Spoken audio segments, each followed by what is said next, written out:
Good morning, everybody. Let's get ready to go here. I know several of the press corps are on a time crunch because of the governor's weekly availability at 11 o'clock. So let's go ahead and get started, and we'll try to keep you all on time. My name is Senator Alex Padilla from the 20th District, and I want to welcome all of you to today's press conference. I'm joined by none other than the Senate President Pro Tem, Senator Steinberg, who's hiding behind me here. And is a wonderful partner in this package of bills. We'll be hearing from him as well as from Charlie Smith, the chair of the board for the American Cancer Society of California. We'll be hearing from Tricia Murakawa, who chairs the board of the American Lung Association of California. A special guest we have with us is Michelle Lemus, a senior at El Dorado High School. Yes, we have her parents' permission for her to be out of school right now. But has been very active as a youth advocate for many years when it comes to tobacco policy. And we have with us Dr. John Schaefer, a neurologist and past chair of the American Heart Association Western States Affiliate Board. And we'll have time for Q&A at the end of our remarks. But let me begin just by recognizing, for me personally, a milestone this year. This summer marks my 10th year in elected office. Patrick McGreevy from the Times, who just walked in, remembers my first election to the city council, and he's one of my witnesses in the fact that I've worked on a whole lot of issues over the years, and there's been only a very few constants. The enforcement of tobacco laws, particularly when it comes to the illegal sales of tobacco products to minors, has been one of my constants. I've consistently focused in this issue area. And I've worked over the years on various tobacco control measures with the steadfast partnership and support from organizations like the Cancer Society, like the Lung Association and the Heart Association. And these organizations are tireless in their advocacy and I think bring the best of democracy to city halls throughout the state and to this state capitol. This year, I'll continue to work with them and new partners like the Lung Cancer Alliance and the Bonnie Adario Foundation to win support for the four bills that we're presenting here today. The first bill is SB 600. It is a bill that would raise the tobacco tax in California by $1.50. And the last 10 years, as I mentioned, I've been in office for about 10 years. The last 10 years, we've seen 44 other states in America raise their tobacco tax a total of 89 times. Meanwhile, California has remained static. And as the first chart to my right and your left will show, California now ranks 31st in the country in our level of tobacco tax. This $1.50 increase will not put us at the top, but will put us in the top 5. The revenue from this tobacco tax will be dedicated to tobacco cessation and control efforts, to lung cancer research, to the enforcement of our tobacco laws, and will also generate funding for the investment of our public health in our state.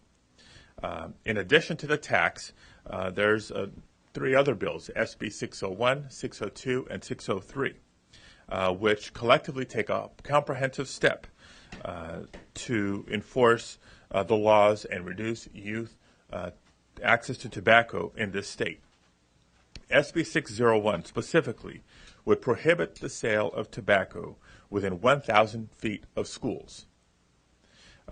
It would also prohibit the tobacco sales at non-traditional retailers. What we've seen in recent years is more and more will be categorized as non-traditional retailers selling tobacco products. I think most people are familiar with tobacco products being sold at convenience stores, at gas stations, at supermarkets, but more and more we see inspectors and advocates finding tobacco being sold in donut shops, in video stores, in nail salons, places where not only common sense doesn't lead us to believe tobacco is being sold there, but retail establishments where it's not uncommon to find young people unaccompanied by an adult shopping.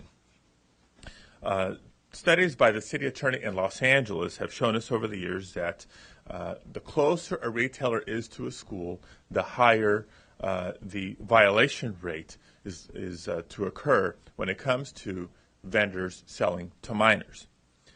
Therefore, the 1,000-foot rule from schools makes sense to us.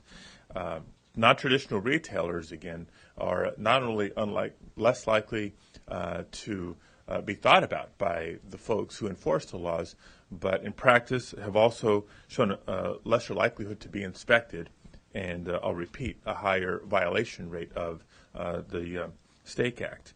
And last but not least, from a policy perspective, we know that 3 out of 4 smokers started smoking before the age of 18. Without getting into the health consequences of that over time, clearly there's much more we need to do to keep tobacco away from kids in California. SB 601 will do that. SB 602 would make undue concentration of tobacco retailers in a geographic area a basis for license denial. You know, we have this common sense threshold when it comes to alcohol. If there's too many alcohol retailers in a certain small geographic area, we use that as a basis to say, you know what, no, we don't need yet another alcohol retailer in this county, in this census tract, in this community. But such a structure doesn't exist when it comes to tobacco. SB 602 would establish that and go further. Currently in law, we have some fines in place for people who violate the Stake Act and are caught selling tobacco to minors. After you're caught the first time, there's somewhat of a fine. After the second time, somewhat of a bigger fine. After the third time, it's even a little bit bigger of a fine.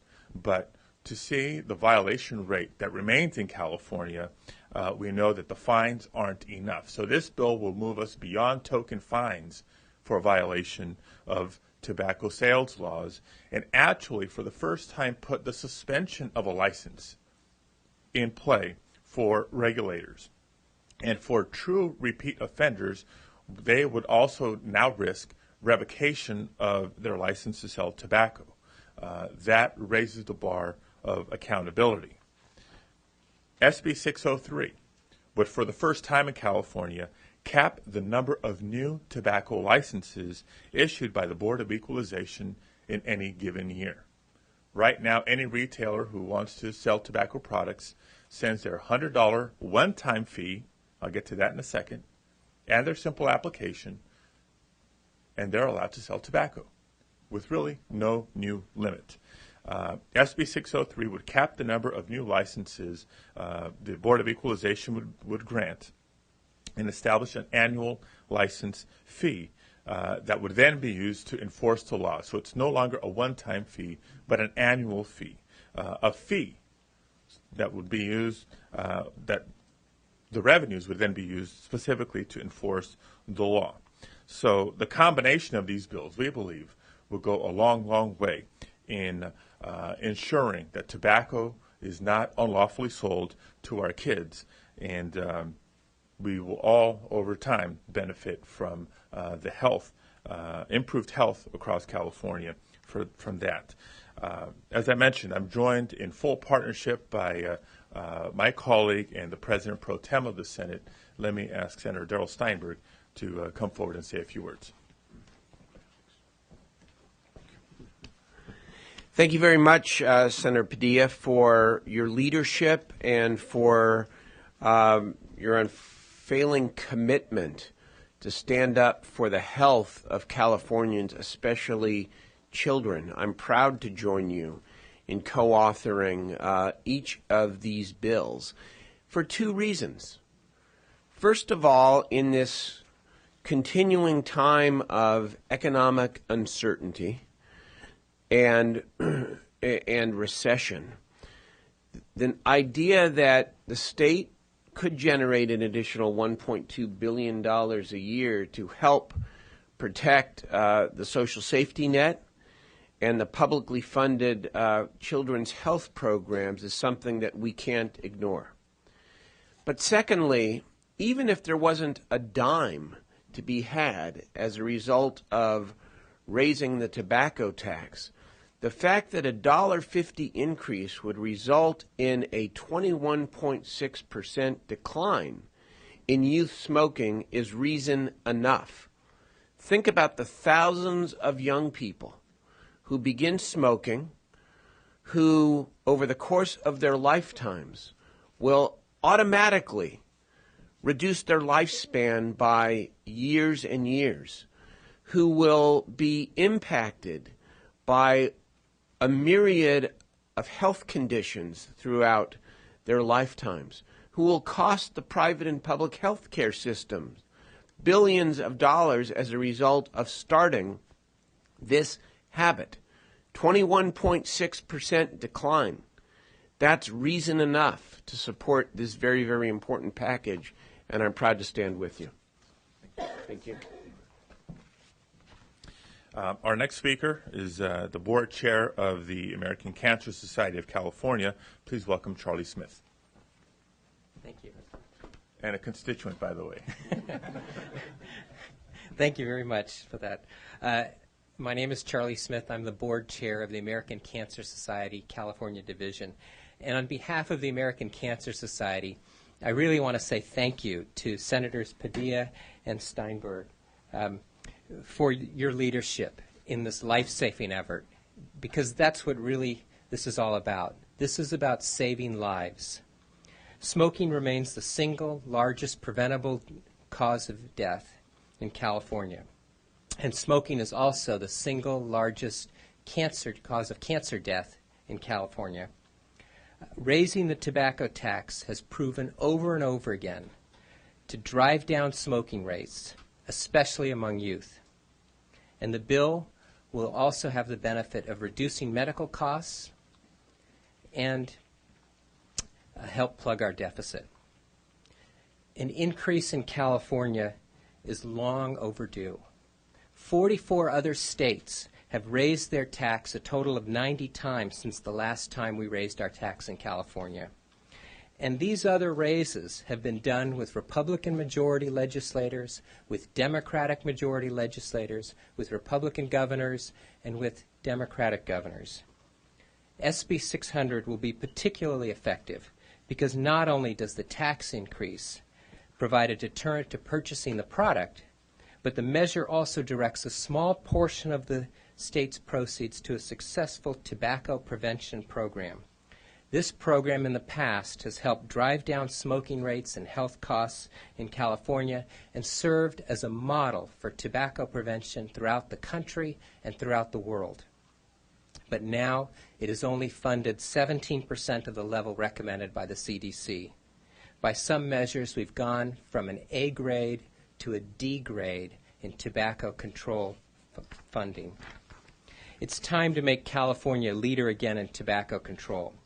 Passage of SB 600 will be the top legislative priority for the American Cancer Society in California. We will look forward to working with Senators Padilla and Steinberg and our allies with us today on a major grassroots effort throughout the state to mobilize support for passage of this life-saving legislation. Thank you. Thank you, Charlie. Our next speaker is Tricia Murakawa, board chair of the American Lung Association of California. Good morning. My name is Tricia Murakawa, and I am the chair of the American Lung Association in California. The American Lung Association is also pleased to support this important package of legislation that will reduce the impact of tobacco on the people of our state and, more importantly, reduce youth smoking. We are very, very thankful to Senators Steinberg and Padilla, and we're pleased to join with our partners, American Cancer Society and American Heart Association. There are still 4 million people in our state who smoke, and they need our help to stop.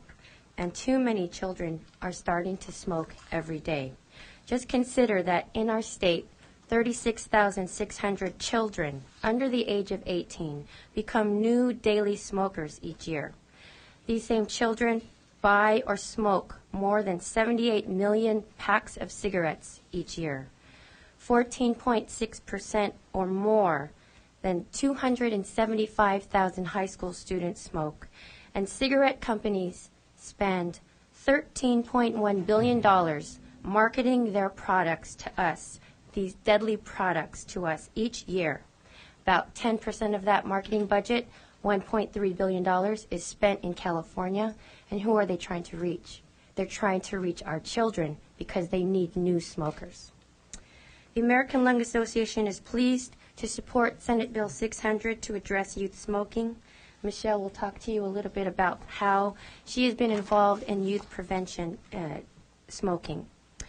As Charlie mentioned, the American Lung Association State of Tobacco Control Report gave California a grade of a D for our cigarette tax rate and an F for tobacco prevention and tobacco control funding. Increasing the tax and price of cigarettes and investing in prevention is one of the most single effective strategies to reducing teen smoking and preventing thousands of children from starting to smoke.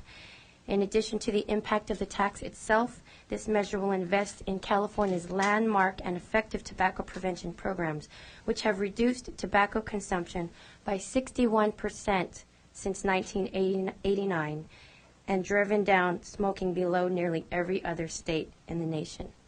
Thank you very much, and thank you again to the Senators for your leadership. Thank you, Tricia. Our next speaker is a senior at El Dorado High School and has been active with these efforts. And if she has it her way, she'll be the next governor of the state of California, or if not, a future governor of the state of California. Please welcome Michelle Lemus.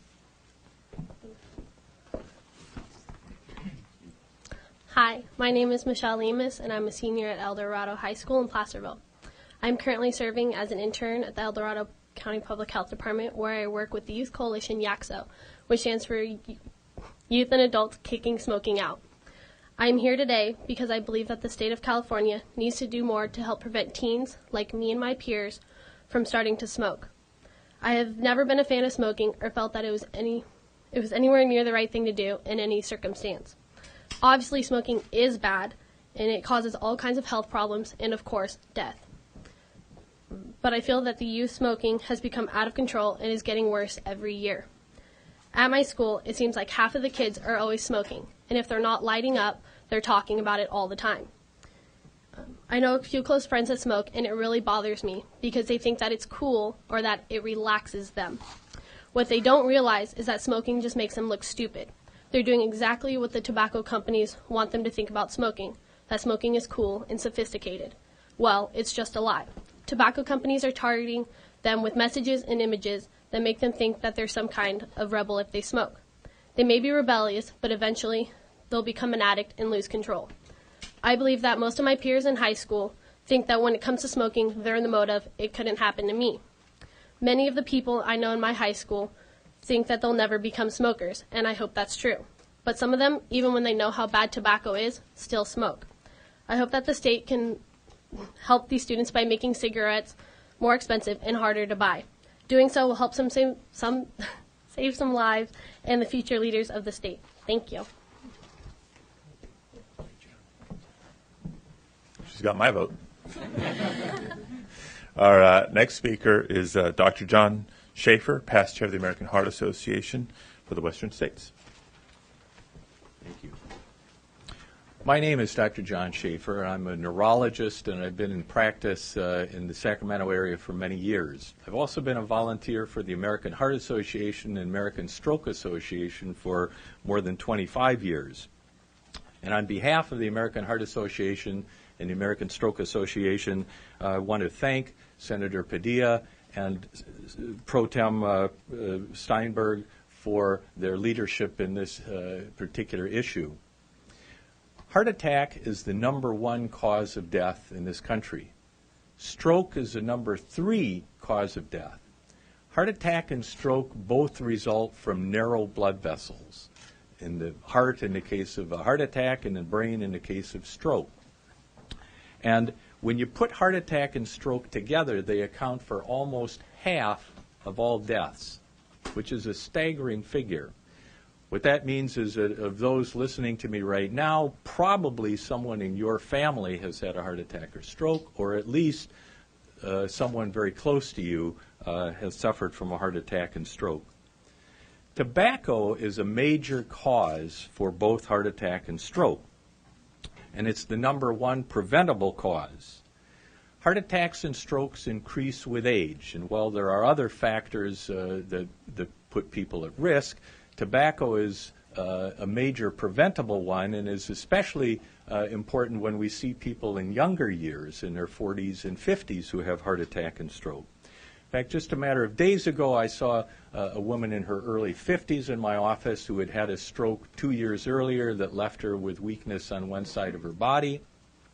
And I was very struck when she told me that the doctors who took care of her in the hospital for her stroke 2 years earlier couldn't find a cause. And I pointed out to her that you smoke cigarettes, and that is a cause of stroke, that implying that you may very well have not had the stroke if you weren't a smoker. And she was surprised, and a light went on. But over and over, as a neurologist, I see this when I'm looking at studies of carotid arteries or angiograms of people's brains, where you see very narrow arteries, a very high chance that, that these individuals are smokers. Not only does tobacco use cause this great personal toll to us, but there's a great financial burden as well. It's estimated that when you consider lost wages and costs of acute care and costs of taking care of people who are victims of these things, that tobacco-related diseases cost as much as $8 billion a year in the state of California. Passage of the $1.50 tobacco tax will result in 5-year health savings of $65.1 million just because of fewer people who will smoke, and therefore fewer people who will have heart attacks and strokes. Increasing California's cigarette excise tax and allocating the money to tobacco control and prevention programs is a sound investment and will save lives. We can't afford not to do it. Thank you. Thank you, Doctor. And actually, before opening up to questions, I saw earlier some media outlets here in Spanish. Are they still here? They were stepping outside. Okay, then we'll talk to them after. They could have got it from the podium, but they couldn't wait. So now let's open it to questions, if there are any. Senator Padilla, the idea of raising taxes on tobacco is nothing new in California. It's been tried several times, as you know, by initiative at the ballot and failed every time. So by moving these measures forward, are you not defying the will of the people? No, actually, the last time the measure was on the ballot, yes, it lost, but it was a very, very narrow loss. I do believe that people are more and more aware as time goes on about the need, not just to raise the tax on tobacco, but to invest in the programs we've laid out today. Yes. My name is Gloria Hubdy. I'm a California co-chair for the Lung Cancer Alliance, and we are pleased to support this much-needed legislation. SB 600 provides critical funding for lung cancer research, which is the #1 cancer killer in California. So thank you very much, Senator Padilla, Senator Steinberg, and we look forward to this bill becoming law. Thank you. Thank you. Yes. I have a question. If we pass this tax or taxes that you're talking about, where will we move up to in the anticipation of where we'll be on this list? Well, currently the level is 87 cents, so adding $1.50 would put us at $2.33. We'd rank 5th. Good. And what is the tax currently? 87 cents. If smoking rates are cut and then the revenue comes down over time, does that impact any of the things you're trying to do with the new revenue? You know what? That would be a great problem to have. We look forward to it. Yes. Not yet. We're working on it. Talk a little bit about the difficulty of getting this enacted, signed by the governor, and also talk about the breakdown of how the money would be allocated for general fund versus health programs. So I didn't see any details on that. Right.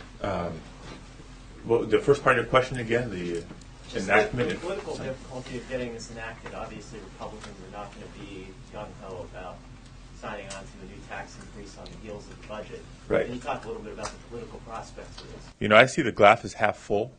I'm not claiming it's going to be easy, but the budget that Senator Steinberg was able to negotiate this last round shows that where there's a will, there's a way.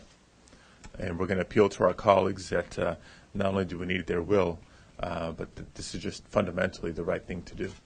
And the breakdown of the Do we have where the revenue goes? breakdowns?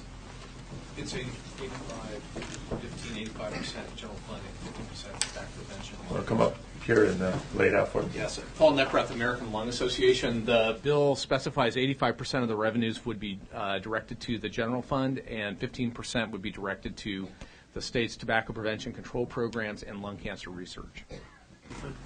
Is this a two-thirds measure? It is. Where are these bills at currently? What's the process? Where are we at in getting them introduced?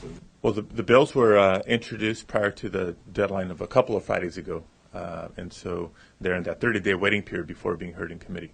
And they might actually each they're not all going to take the same route, given the specific content of the bill, the tax measure versus some of the licensing issues versus those sorts of things.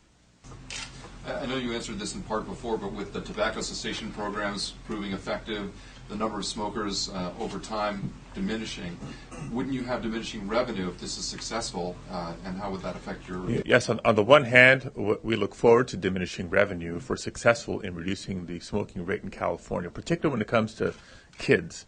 But we'd also see a parallel reduction in costs, in healthcare costs that are necessary to take care of the health consequences of smoking, and we see a parallel increase in productivity in the workplace with less people being out sick. Senator, each of these bills stand or fall on their own. Will you proceed with each? Yes, regardless of whether the tax increase will be a physical piece of the package? Yeah, that's why it's a package of 4 bills. Senator Steinberg, this one might be best for you. Would this indicate that the Senate has no interest in pursuing Assemblyman Amiano's proposal to regulate and tax marijuana? I appreciate any new ideas that seek to help protect funding for needed public services, but I would prefer the tobacco tax than Assemblymember Amiano's proposal. I think it's interesting, but I'm not quite there. Just because it's been asked a couple of times, the chances of getting a tax approved by this legislature, more specifically convincing some of our Republican colleagues to support it. Let me just say again, I threw out the numbers earlier, about 44 other states having increased taxes in the last 10 years, a total of 89 times. 39 of those tobacco taxes have been signed by Republican governors throughout the country since 2002. So that's just in the last six and a half year time window, including Alaska. So we'll be appealing to our colleagues. Any other questions? If not, thank you for being here. We'll see you in committee.